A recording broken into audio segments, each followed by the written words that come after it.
Si Marilyn Ungria, 46 years old. Siya po yung nanay. Naganap to noong November 10, dakong alas 10 po ng gabi sa Barangay Kapataan, San Carlos City, Pangasinan. Nagkaroon po ng debut party, okay, sa kanilang kamag-anak at nagreklamo po sila sa ex-o po nilang may nangmamanyak sa kanilang kamag-anak na mga minor na pinsan din nila. Imbis daw po nagawa ng aksyon, gusto ng ex-o na ipagpabukas, kaya nagalit po ang complainant hanggang sa nagkasakitan.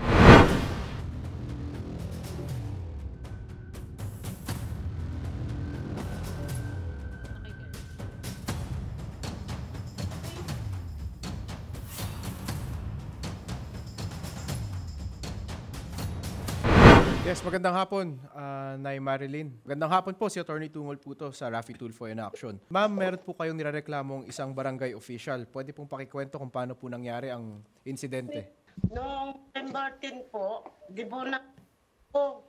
Tapos po, nagsumbong yung anak ko po, ito po.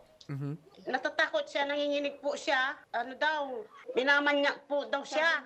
Sabi ng anak ko, gusto daw niyang papuntahin sa CR. Yan daw ng 100. Tapos tumakbo na po yung ako sa amin na nagsusumpong na nanginginig. Pumunta po kami doon sa barangay na humingi ng tulong. Tapos pumunta po sila. Sabi po ng pamangkin ko rin na si Rica Reyes, de Guzman, ano. Hello po, Attorney Garrett po. Ay, Po si sige. Okay, Rica, pwede pakikwento sa amin. Ang aking narinig, parang may inaabot atang pera para pumunta sa banyo itong si Yes po. alias Katrina or si Mitchie. Yes. Binibigyan po siya ng pera. Sabi niya, punta ka ng CR, bigyan kita ng ng pera, 100. Wala namang makakakita po sa atin, sabi niya. Tapos, nung umihi daw po siya, pinapakita niya daw po yung ari niya. Kaya po, yung bata, sobrang takot na nagsumbong po sa kuya at sa amin po. Kaya po, agad-agad po namin nilusob yung lalaki. And then po, pumunta po kami ng kapitan. Nung papunta na po kami ng kapitan, may nauna na po nagsumbong na nangyari yon. Nung nandun na po kami dun sa Mga anong oras kayo pumunta dun sa kapitan? Anong oras to ng gabi? mga 9 po. Pumunta po sila ng bahay po ng yung lalaki po, si Umik po, yung nagmamanyak po dun sa dalawang bata. Okay. Hindi po nila naabutan yung lalaki. Sabi po, tumakas na daw. Ang sabi ko naman, hindi po yun makakatakas kasi po wala po siyang motor at isa po, lasing po siya. Albert Ismael, aka Umik po, mas kilala pong pangalang Umik. Nasaan siya nung panahon na yon? Alam mong nasa loob siya ng bahay nung pinuntahan ng mga taga-barangay? Wala na daw po siya noon. Tumakas na daw po. Nasaan? Sa pagkakaalam mo, nasaan nun si Herbert Ismael? Baka nandun lang po sa manggahan. Pagkatapos po, sabi ko naman po, yun nga po, na sinabi ko po na hindi po yan makakatakas at hindi po yan makakatakas kasi po, lasing po at wala pong pera at wala pong motor na gagamitin. Sabi ko, lang. Ang sabi ni Kapitan, ipapabukas na lang daw po kasi wala po yung suspect dyan, yung manyak po. Ang sabi po, hindi naman pwede na papabukas na yan kasi mga bata po itong minamanyak niya. Takot na takot sila. Ang gusto po namin, mahuli siya. Ngayon, nasaan na? Alam niyo kung nasaan siya? Hindi po namin alam. Pero ang sabi po nito, ni Minche, isa pong pinamanyak niya, umuwi daw paggabi, nakikita daw niya. Romeo Gabriel de Guzman, Executive Officer and Barangay Captain ng San Carlos City, Pangasinan. Sir Romeo, magandang hapon. Magandang hapon po. Si Attorney Tungol po to, sir. May sinasabi po silang reklamo tungkol sa ginawa ninyong pagpapasabukas na lang daw ng paghuli dito kay Herbert Ismael. Ano po masasabi niyo tungkol sa issue na to, sir? Yung gabi na yon, alas 11 na ng gabi po. At saka isa pa, kinausap na namin bago kami nagsabi sa kanila, yung kapitan namin, tinawagan yung mga pulis para ipaalam sa kanila kasi yung taong suspect nila, yung sinumbong nila sa amin, wala mismo doon sa bahay nila. Pati yung magulang niya, kapatid niya, sinabihan namin, hanapin siya, wala doon sa bahay nila. Sir, so ganito sinabi niyo po sa pulis ang nangyari. Nireport niyo po sa pulis na may batang inabuso. Meron ba po tayong blotter sa pulis na nangyari to? O meron?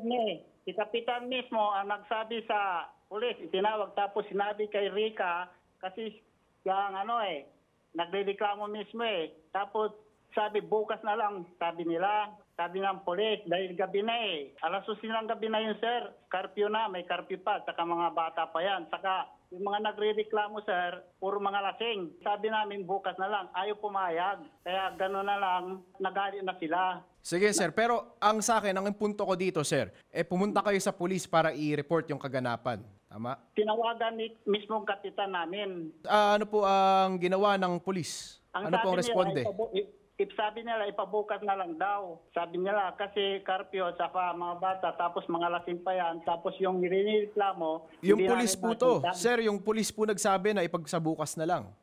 Opo. Sabi sa kapitan. Kaya yan ang sinabi namin dyan sa, kay Rika. Yan sa mga nagrereklamo. Sa inyong kaalaman sir, nasaan ngayon si Herbert Ismael? Yun po ang hindi namin alam din. Pero napapadalas po siya talaga dyan sa barangay. Ngayon lang po nawala si Herbert sa barangay ninyo. Lagi naman yan dito eh. Kung minsan wala, kung minsan nandito. Sila nga kapitbahay nila dapat nakikita nila. Sana kung nakita nila dyan, sumbong nila kaagad sa amin para puntahan, maaksyonan namin.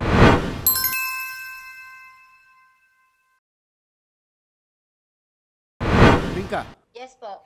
meron ako narinig doon, lasing daw kayong nagreklamo sa barangay, tama? Po, hindi po kami masyadong lasing po noon. Kasi po, may dibunga po sa amin. Kasi hindi po ako masyadong uminom noon. Kasi po, nagpapagaling lang po ako.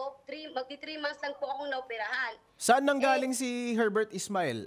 Sa parehas na pinanggalingan nyo, di ba? Eh, dito po mismo sa namin. Yung nagreklamo yung bata, nasan si Herbert Ismael nun? Nasa labas na po. Tapos pumasok pa dito sa bahay namin na, ano yung sinasabi mo Katrina, parang tinatakot pa yung bata. Kaya yung bata mas takot na takot. Tapos nung pinunta namin yung si Helbert, pumunta na ng bahay nila. Tapos yun na, hindi na namin nakita. Kasi ganito, magiging patas ako talaga. Hindi sa gusto ko yung nangyari dun sa bata, hindi sa okay lang sa akin sanang pinagpabukas na yon. Pero ito ang tanong ko, naniwala ba kayo sa bata nung sinabi sa inyo yung sumbong? Yes po, naniniwala po kami. Tapos nung sinabi yung sumbong na yon, andyan pa siya. Pumasok nga siya sa bahay, tapos nagsisisigaw siya, di ba? Ano yung sinasabi mo sa akin na nangmamanyak ako? Di ba? Kakasabi mo lang kanina. Opo. Bakit hinayaan yung umalis siya ng bahay? Hindi po namin siya hinahayang umalis, sir. Gusto na po siyang pumunta doon sa bahay nila na nagmamadali. Tapos sumunod kami kaagad. Sumunod kayo papunta sa bahay niya. Ano nakita nyo nung sumusunod kayo? Nanay ko po yung sumunod. Kami po, nagsumbong po kami doon sa parang kay Kapitan.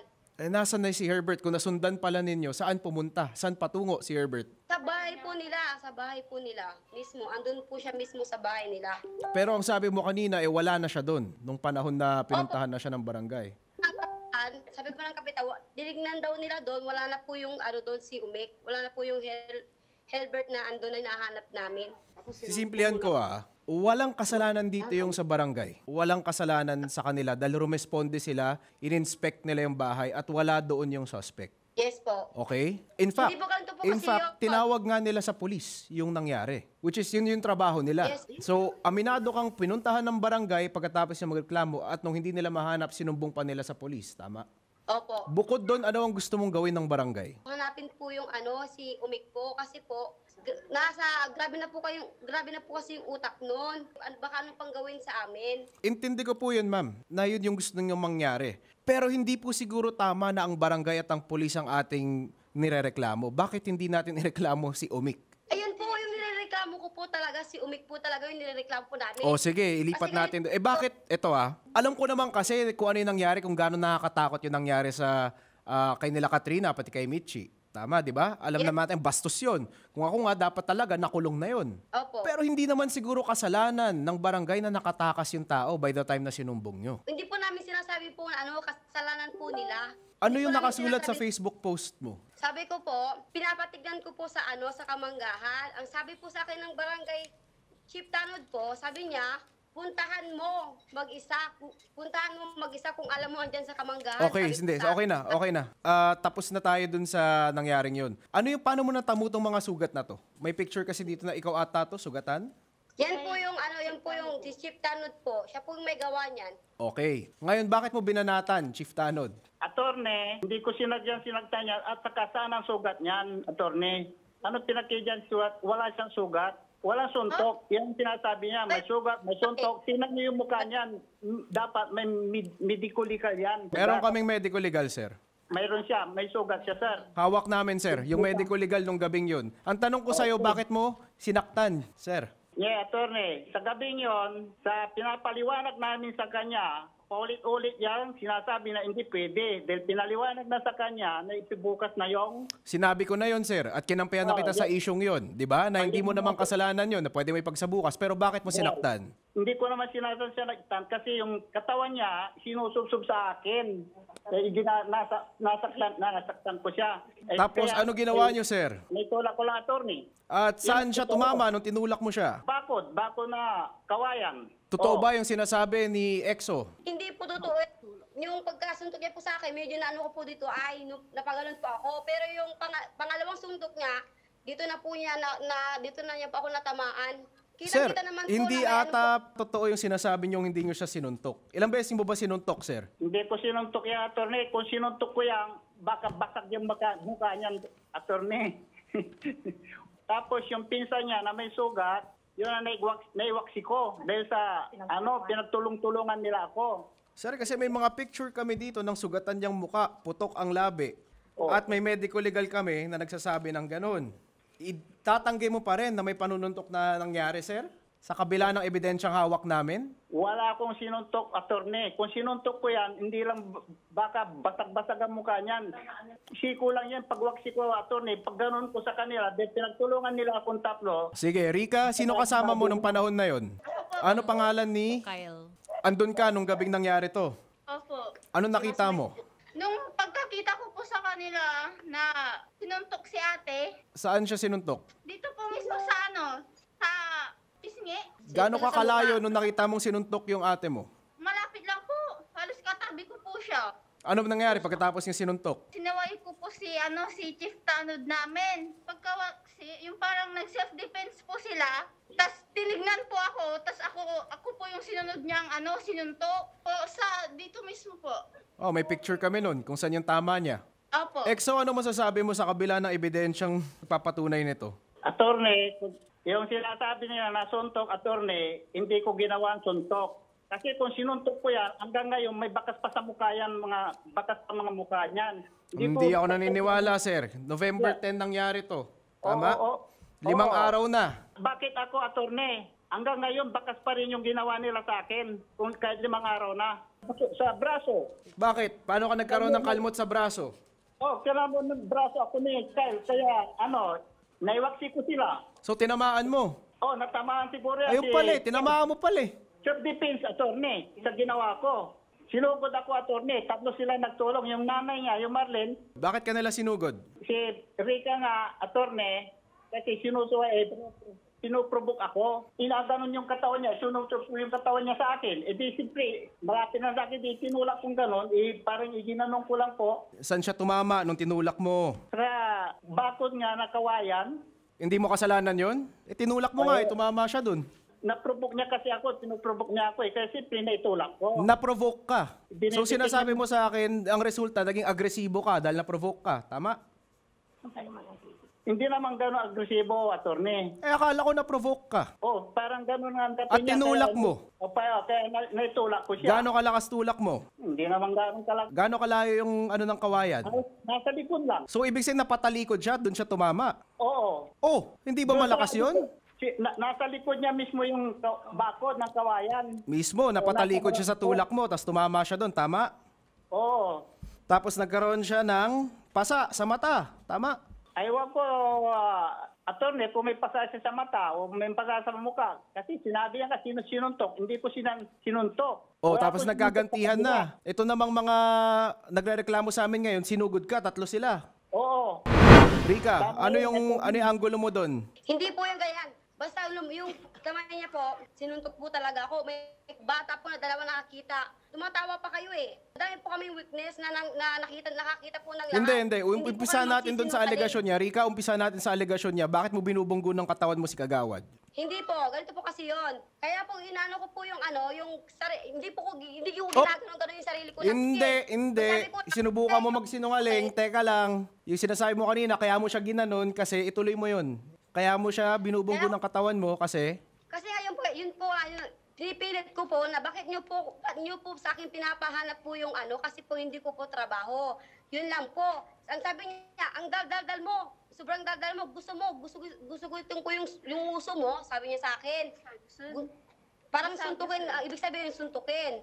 Kaya yan po, kung kaya niyo pong malakit, go, sabi ko.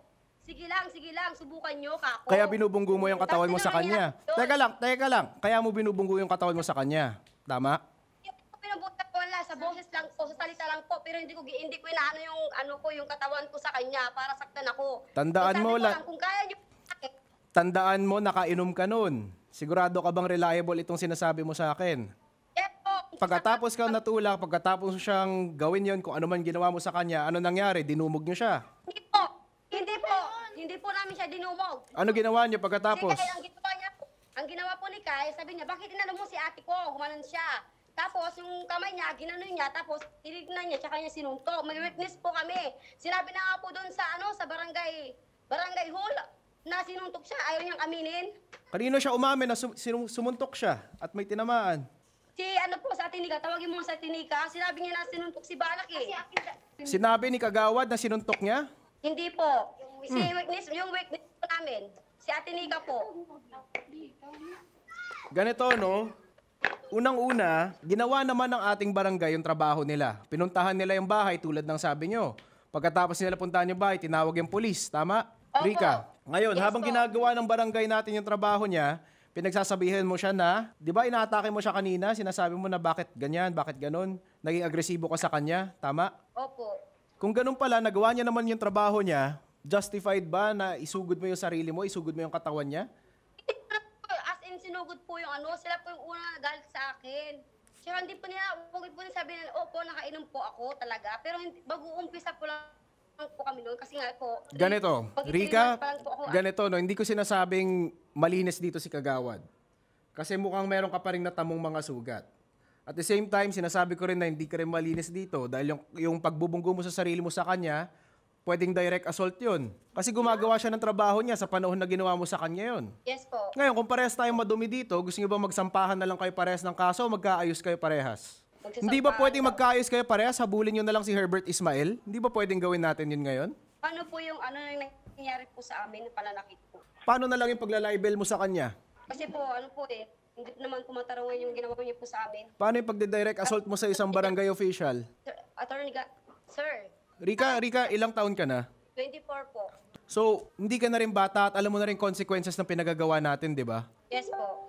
Bakit mo kailangan kasing pisikalin pa yung barangay official natin? Ginawa niya na, sinabi mo na, inamin mo na kanina, ginawa niya naman na yung trabaho niya. Tama? Yes po. Ang inaano ko lang po dito talaga yung pananakit po. Buti po kung ako lang po sana yung sinaktan. Eh bakit po sinunod po yung Hindi naman po siya sinaktan na Sinugod niya siya. In fact, nagkaroon nga siya ng kalmot. Kagawad, pakita mo yung kalmot na sinasabi mo. Oh, nandito pa ebidensya. Baka to, ito nandito pa Pakita mo. Ayan Saan? Ayan Paghawak nung kail na yan, sa akin, kaya naiwagti kong gano'n. Ano pa yung natamo mong sugat? po niya. Tapos si Marlene, yung nanay nila, sinuntok ako sa likod. Pagtalingin ko sa likod, si Marlene pala, bakit mo ako sinuntok? Sabi ko sa kanya. At saka isa pa, attorney, ang witness ko pa, isa, mismong magulang, asawa ni Marlene, at saka nanay ni Kyle. Ang kasama ko doon, ang responde dahil tanod ko rin siya. Ito nga yung sinasabi ko. Walang malinis dito sa kasong to, pero pinapakawalan nyo kasi si Herbert Ismael dahil nag-aaway-aaway kayo. Eh kung pwedeng magkaayos na lang kayo, magkatulungan na lang kayo, habulin nyo na lang tong Herbert Ismael na to. Di ba pwedeng ganon? Yun na nga ho. Attorney, gusto namin nabulin si Herbert. Pupuntahan kasi yung gabi na yon, marami silang naging kaaway na. Kami, barangay opisyalis.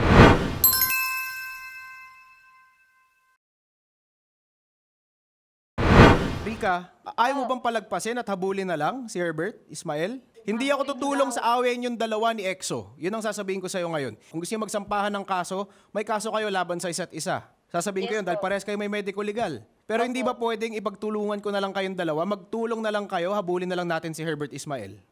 Pwede bang ipagtabi niyo muna yung away niyong dalawa ni EXO? Lasing ka rin naman nung gabing yun. Nakainom lang po. Pero hindi po ako lasing na lasing po. Kasi po... Lasing lang, hindi lasing na lasing. Hindi po talaga. Madami po akong ano. Nakasulat nga madami po- nakasulat dito sa medical legal mo na ikaw mismo ang nag-produce. Na amoy sa bibig mo yung alcohol. Hindi po amoy mismo yung ano, alcohol yung, hindi ko po sinabing ang nakainom So, na ako, hindi ko so sinungaling yung doktor? Hindi po niya mismo yung amoy, di ba ba na? Rika, so sinungaling yung doktor? Yun ang sinasabi mo sa akin ngayon. Basta, Inamin ko po sa inamin ko naman din po sa doktor, sabi niya, nakainom, sabi po sa akin, opo, pero konti lang. Pero hindi naman po inamoy Hindi yung kasi ano, maganda ang posisyon mo, no? Na nakainom ka sa ginawa mo dun sa barangay official. Again, direct assault yon. Kahit ang barangay official natin, public officer yung mga yan. Hindi sila dapat ginagawa. Ikaw na mismo ang umamin kanina na ginawa niya naman ang trabaho niya. Pinuntahan niya sa bahay, ni-report niya sa pulis. Ngayon, kung Yes, gusto po. mag-imbestiga ng pulis, hot pursuit pa yon. Hahanapin pa nila yung tao. Ginawa niya yung trabaho niya. Ikaw mismo nagsabi. Pero habang ginagawa niya yung trabaho niya, nagre-reklamo ka sa kanya, inaatake mo siya, natulak ka. Tama? Hindi ko po siya inatak, hindi ko po siya inatak. Siya po yung mismong lumapit po. Ito sa ang akin. punto ko. Ganito. Iisa lang yung tutulungan ko dito sa kasong to. Hindi ikaw, Rika, hindi si Kyle. Yung mga bata ang tutulungan ko dito. Si Mitchie, pati si Katrina. Makikipagtulungan kami sa pulis para hanapin kung sino yung, kung saan man itong si Herbert Ismael. Pero yung problema mo sa barangay, sa'yo yan. Kasi ang sa akin, ginawa ng barangay yung trabaho nila. Pinuntahan nila yung bahay, ni-report nila sa pulis. Inimbestigahan nila. 'Di ba? Ikaw na mismo nagsabi sa akin nun. Ngayon, ang nakakatawa dito, ang nirereklamo mo, yung barangay pa. Sabihin na lang natin na nagkasakitan kayong dalawa. Mas marami kayo, binalikan nyo rin naman siya. Madaling sabihin hindi, pero pag tetestigo kayo sa korte, tandaan nyo, aminado kayong nakainom rin kayo nung gabing yun. Tandaan mo yun. Ngayon, ano yung gusto mo mangyari? O gusto nyo tulungan ko si EXO? Mag-file ng libel sa inyo, tulungan ko kayo mag-file ng physical injuries kay EXO. Balikang kaso tayo. Sana tinimpil na po yung sarili niya, hindi na po kami sinaktan. Kung ako lang po sana yung nasaktan, okay lang po. Pati yung mama ko tsaka yung pinsan ko, sinaktan din niya. Bakit parang mas may pakialam ka sa may namanyak na bata? Bakit hindi natin i-focus kay Herbert Ismael? Kasi matabad lang ako, attorney, ano? Oh, Kasi yung gabing yun, yung magulang ng bata, okay na sila, na kinabukasan na namin hanapin yung yung nireklamo. Pumayag na sila. Kaso nga lang, si Rika, siya ang daldal ng daldal. Tinanong pa nga ni Kapitan, bakit? Ano ba yung pamilya mo ba? Anak mo ba? Hindi. Minsan, samantalang yung mga magulang, wala nang sinabi, pumayag na sila, nabukas na, ba't daldal ka pa ng daldal? Yung si Rika, iskikirawat pa yan. Wala respeto sa matatanda, wala respeto sa mga barangay opisyalis. Minura-mura pa nga ako yan eh. Nandiyan sa labbok. Umamin sila na pinagmumura ako. Rika. Ay, naamin ko naman na sinaktan din kita. Ano? Tingin mo? Anong tingin mo? Ano inaamin mo? Inaamin ko po na nasaktan ko siya dahil nung tapos na, yung anak ko nakita ko nang bumalagta. Yun na niya, attorney, umamin na Paano mo sinaktan? Sa likod po, dahil nakita ko po yung anak ko na duguan na tapos bumulagta Hindi pa nga tayo sure kung sinaktan talaga ni Kapitan. Umamin ka naman agad na sinaktan mo siya. Yan sinasabi ko, attorney. Sa kanila sila mismo lumalabas yung ginawa nila sa akin. Galing po, may nakakita po ang lahat. Ito po, galing Sige nga, ito na nga sinasabi ko. Kung gusto nyo habulin si Kagawad, si EXO, habulin nyo. Wala akong pake, hanap kayo abogado, filean nyo. Ako naman, si Kagawad, kung may kaso man siya sa inyo ng direct assault, dahil nga galing sa likod, sinaktan ni nanay, o di habulin niya kayo, wala akong pakialam. Pero alam nyo, wala ka rin pakialam kay Katrina, wala ka rin pakialam kay Mitchie. Opo. Ako lang may pakialam sa kanila ngayon. Wala akong narinig tungkol kay Mitchie pati kay Katrina sa bibig nyo. Kayong mag-iina kayo. Kinalimutan nyo na lang dahil gusto nyo si Kagawad balikan. Mga walang hiya kayo, pare-pares kayo ng manyak sa kanya. Hinayaan yung lumabas ng bahay yung manyak. Tandaan nyo yun. Ngayon, kung hindi kayo tutulong na maghanap dito kay Herbert Ismael, ano pinagkaiba nyo? Wala kayong pinagkaiba sa manyak dahil hinayaan nyo siyang manyak ng bata para habulin yung barangay EXO. Nagginawa yung trabaho niya. Kung gusto nyo maghabulan ng barangay EXO at kayo dahil nagkasakitan, maghabulan kayo. I don't care. Kung may basis kayo sa batas, habulin nyo. Hanap kayo ng pao, habulin nyo. Pero bakit hindi nyo hinahabol si Herbert? Kasi may pinaka-umpisa to eh. Ano yung pinaka-umpisa nito? Yung naka-blue. Kyle, ano sinabi mo kanina? Ikaw, ano yung pinaka-umpisa nito? Hindi, yung yung sa kanila sa kanila Michi tsaka Katrina. Yung pala eh. Ba't hindi yun yung habulin natin? Bakit nagbabangayan kayo ni EXO? Yung hustisya lang po sana yung pananakit po sa akin. Opo, kasalanan po namin na, may kasalanan po namin, pero yung nakit lang po sa amin. Alam kong nasaktan kayo. Sige, nasaktan na kayo. Pero si Kagawad rin naman, ginawa niya yung trabaho niya. Hindi niya po nagawa. Hindi niya po hinabol. Ikaw, hinabol mo? Nakalabas nga ng bahay mo eh. Alam yung minanyak, pinalabas nyo ng bahay. Sinundan naman namin yun eh. Tapos tumakbo na sa bahay niya, tapos umalis na. Kaya tumawag kami ng barangay. Kaya nga ito yung sa akin. Tigilan na natin tong pagloloko nating to. Habulin nyo na lang kasi si Herbert Ismael. Makipag-coordinate kami sa kapulisan ng lugar ninyo. Hahanapin ko to, kakasuhan natin ng child abuse. Dahil in-expose nyo sa isang sexual situation yung bata na kailangan hindi ginaganyan. Yun yung kaso dito. Yung kaso nyong dalawa sa pagitan ni Kagawad, sa pagitan yung mag-iina, inyo na yun. Wala na sa programa yun. At the same time, kay EXO, next time naman, wag mong bigatan yung kamay mo. Alam kong mga lasing yan, alam ko napapalibutan ka, pero onting tiis naman, boss. Okay, sorry, attorney. Mag-sorry ka sa kanila para sa sakit na ginawa mo sa kanila. Yun lang, yun simple na lang, public apology, bilang public official ka. Okay, sorry. Nasaktan man kayo, sorry. Pasensya kayo. Tao lang po tayo. Kayo, Rika, may gusto kayo sabihin. Ganun na lang. Ganoon na lang. Panisya na po. Attorney Garen. Kung gusto nyong habulin si Kagawad ulit, habulin nyo. Wala akong pakialam. Kung gusto mag-file ng physical injuries, yun yung kaso mo 5 to 7 days. Slight physical injuries, file. Diba? Punta kayong piskalya, punta kayong police, i-file nyo. Opo. Pero wag naman ganyan. Ginawa naman ni Kagawad yung trabaho niya. Pumunta siya ng bahay, inimbestigahan niya kung nandun, tinawag niya sa police para umpisahan yung investigasyon. Kailangan ko ng testigo ninyo. Marilyn, Rika, Kyle, lahat ng nakakita doon sa ginawang kamanyakan sa mga pamangkin ninyo, sa mga kamag-anak ninyo na minor. Kailangan ko ng testigo nyo doon. Opo. Makikipagtulungan naman kayo sa testigong yun. Yes po. Kasi yun ang importante dito eh. Yun ang panigurado na may kamanyakang naganap. Doon sa sakitan, ano nakapalibot doon? Mahirap yun. Mahirap pruwebahan yan. Una-una nakainom kayo. In fact, lumabas pa nga sa medical legal na uminom kayo. So yung reliability ng mga testigo nyo, in question yan. Bakit hindi na lang tayo mag-focus doon sa may sustansyang reklamo dito? Yung kay Herbert. Wala akong narinig. Wala akong narinig sa inyo na concern tungkol dito kay Katrina, pati kay Mitchie. Yun nga po yung concern ko nga, di po yung mention. Police Staff Sergeant Severino de Guzman, magandang hapon po. Ay, magandang hapon din po, sir. Ano po yun, sir, ma? Yes, Staff Sergeant de Guzman, meron po kasi ditong reklamo na nilapit sa barangay tungkol sa isang Herbert Ismael na nakatakas po. Siya po ay gumawa ng isang act of child abuse, sexual exploitation, dito po sa dalawang minor de edad.